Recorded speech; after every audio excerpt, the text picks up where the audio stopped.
Events E and F are such that probability of not E and not F or not F is equal to 0.5. State whether E and F are mutually exclusive. So ಇಲ್ಲೇನು ಕೊಟ್ಟಿದ್ದಾರೆ ಅಂತ ಹೇಳಿದ್ರೆ complimentary event of E and F, the union of that is equal to 0.25. The probability of E intersect F ಬಗ್ಗೆ ಮಾತಾಡ್ತಾ ಇದ್ದೀವಿ. ಏನಕ್ಕೆ mutually exclusive ಅಂತ ಹೇಳಿದ್ರೆ probability of A and B, that is A intersect B is equal to 0. ಸರಿನಾ? So ಅದು 0 ಆಗಬೇಕು, but ಅದು ನಮ್ಗೆ ಗೊತ್ತಿಲ್ಲ. ಇದನ್ನು ಕಂಡುಹಿಡಿತು ಅಂತ ಹೇಳಿದ್ರೆ they are mutually exclusive or not ಅಂತ ಹೇಳ್ಬೋದು. ಸರಿನಾ? ಸೊ ಮೊದಲನೇದಾಗಿ ನಾನು ನಿಮಗೆ ವೆನ್ ಡಯಾಗ್ರಾಮ್ ಉಪಯೋಗಿಸ್ಕೊಂಡು ಶುರು ಮಾಡ್ತೀನಿ. ಸೊ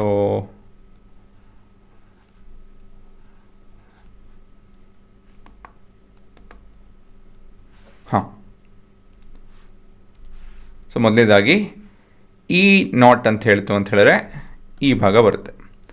ಎಫ್ ನಾಟ್ ಅಂತ ಹೇಳಿದ್ರೆ ಇದೇ ಬರುತ್ತೆ, ಅದ್ರ ಜೊತೆಗೆ ಇದು ಬರುತ್ತೆ ಅಲ್ವಾ? ಸರಿಯಾ? ಯೋಚನೆ ಮಾಡಿ. ಸೊ ಏನು ಮಿಸ್ ಹೊಡಿತು? ಮಧ್ಯದ ಭಾಗ. ಸರಿ ತಾನೆ? ಇ ನಾಟ್ ಅಂತ ಹೇಳಿದ್ರೆ ಇನ್ನೊಂದ್ಸತಿ ಹೇಳ್ತೀನಿ ನೋಡಿ. ಇದು ಇ ಮತ್ತು ಇದು ಎಫ್ ಅಂತ ಹೇಳಿದ್ರೆ ಇವಾಗ ಇ ನಾಟು ಈ ಭಾಗ ಬರುತ್ತೆ. ಎಫ್ ನಾಟ್ ಅಂತ ಹೇಳಿದ್ರೆ ಈ ಭಾಗ ಅಲಾಂಗ್ ವಿತ್ ದಟ್ ಈ ಭಾಗ ಕೂಡ. ಸೊ ಏನು ಮಿಸ್ ಹೊಡಿತು? The intersect part. ಸೊ ಕೊನೆಯದಾಗಿ probability of E intersect F which is equal to 1 minus probability of E naught union F naught alva. So this would be equal to 1 minus 0.25 which is not equal to 0 ಅಂತ ಹೇಳಿದ್ರೆ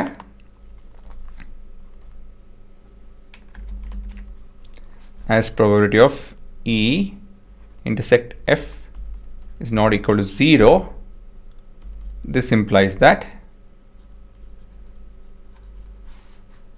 E and F are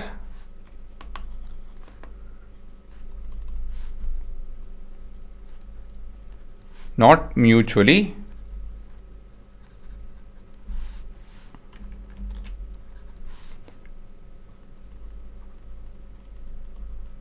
exclusive.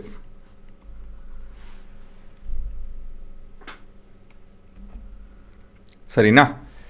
ಮತ್ತೊಂದು ಸತಿ ಹೇಳ್ತೀನಿ ನೋಡಿ. ಇದನ್ನು E not ಅಂತ ಹೇಳಿತು ಅಂದರೆ ಈ ಭಾಗ ಬರುತ್ತೆ, ಈ ಬಿಟ್ಟು ಮಿಕ್ಕಿದೆಲ್ಲ. ಎಫ್ ನಾಟ್ ಅಂತ ಹೇಳಿದ್ರೆ ಈ ಭಾಗ ಬರುತ್ತೆ. ನಾವು ಏನೇ ಮಾಡಿದ್ರೂ ಈ ಮಧ್ಯದ ಭಾಗ ತೊಗೊಳೋದಕ್ಕಾಗಲ್ಲ, ಆಯಿತಾ? ಈ ಕಾಂಬಿನೇಷನಲ್ಲಿ. ಹಾಗಾಗಿ ಇವೆರಡು ಸಪ್ರೇಟ್ ಮಾಡ್ತು ಅಂದರೆ ಒಂದು ಜೊತೆ ಅಂದರೆ 1 ಮತ್ತು ಈ ವ್ಯಾಲ್ಯೂ ಸಪ್ರೇಟ್ ಮಾಡ್ತು ಅಂತ ಹೇಳಿದ್ರೆ it's a value which is not equal to 0.